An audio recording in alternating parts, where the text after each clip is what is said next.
gbàtúgbà wá ẹ wá Agogo Ayo.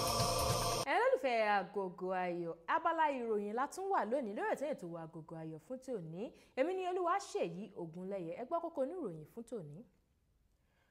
Gbajúmọ̀ olórin di olóṣèlú. MONALISA CHINDA fojú ba ilé ẹjọ́. Arákùnrin pa ìjìyà jẹ lẹ́yìn tó bá ọmọ ọdún 11 sùn. Ìròyìn náà rèé lẹ́kùnrẹ́rẹ́. Ọ̀kan lára àwọn gbajúgbajà olórin lórílẹ̀‐èdè Nàìjíríà, Abọ́lọ́rẹ́ Àkàndé tí gbogbo ènìyàn mọ̀ sí Nice, ti fi ìpinnu rẹ̀ hàn láti gbégbá ìdìbò nínú ọdún 2015. Lẹ́nu lọ́lọ́ yìí ni olórin náà ṣe ìkéde yìí lórí ẹ̀rọ ayélujára Instagram rẹ̀ tó sì fi hàn wípé òun pinnu láti gbégbá ìdìbò tọdún 2015 nílùú Ògbómọ̀ṣọ́ lábẹ́ ìjọba ìbílẹ̀ àríwá ti Ògbómọ̀ṣọ́, ìyẹn Ògbómọ̀ṣọ́ North. Nice ti wá gbé àwọn àwòrán rẹ̀ tuntun jáde, eléyìí tó túbọ̀ fi ìpinnu rẹ̀ hàn láti wọnú ètò ìṣèlú orílẹ̀-èdè Nàìjíríà lọ. Kelvin Keshi tó fi ìgbà kan jẹ́ oníròyìn fún ìwé ìròyìn tuntun tí òṣèrébìnrin orílẹ̀-èdè Nàìjíríà MONALISA CHINDA ṣẹ̀ṣẹ̀ fi lọ́lẹ̀ tó pè ní MONALISA ti pé gbajúmọ̀ òṣèrébìnrin náà lẹ́jọ́. Kelvin fi ẹ̀sùn ìbanilórúkọjẹ́ kan MONALISA níbi tó ti ṣàlàyé wípé òṣèrébìnrin náà pé ó ní oníròyìn tí kò kúnjú òṣùwọ̀n nínú ìfọ̀rọ̀wérọ̀ kan tó ṣe láìpẹ́. Àwọn agbẹjọ́rò rẹ̀ tí ṣe Megafield Solicitors fi ẹ̀hónú wọn hàn sí ọ̀rọ̀ tí MONALISA sọ yìí, wọ́n sì fi ìwé pe òṣèrébìnrin yìí sílé ẹjọ́. Aṣojú MONALISA sọ fún àwọn oníròyìn wípé òótọ́ ni Kelvin pe MONALISA lẹ́jọ́ àti wípé àwọn agbẹjọ́rò òṣèrébìnrin náà ti ń wá nǹkan ṣe sí i.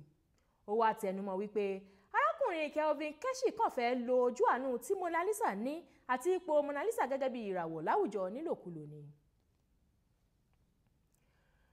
Ilé-ẹjọ́ gbégi lé ìjìyà ọlọ́dún 5 arákùnrin kan tí wọ́n bá níbi tó ti ń bá ọmọbìnrin ọmọ ọdún 11 kan lò pọ̀ nítorí wípé ilé-ẹjọ́ náà lérò pé ìfẹ́ wà láàrin àwọn méjèèjì. Ilé-ẹjọ́ ńlá náà tó wà nílùú Catanzaro orílẹ̀-èdè Italy gbégi lé ẹ̀wọ̀n ọdún 5 tó yẹ kí arákùnrin náà lò, wọ́n sì fi ìdí rẹ̀ múlẹ̀ wípé ìbájọ́rẹ̀ tó dúró dáadáa ló wà láàrin àwọn méjèèjì.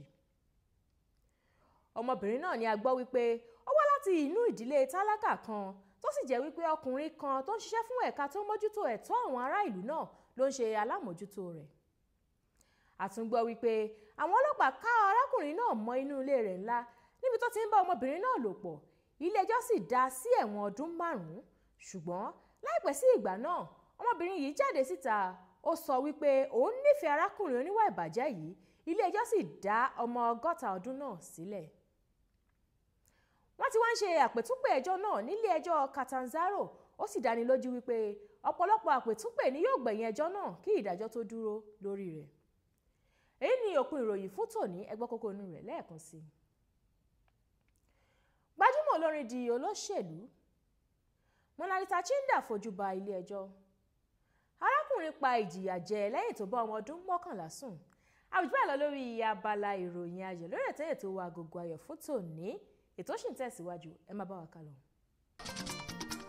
Ètò yìí ló ń rán wa létí èdè àtàṣà wa tó ṣe kókó.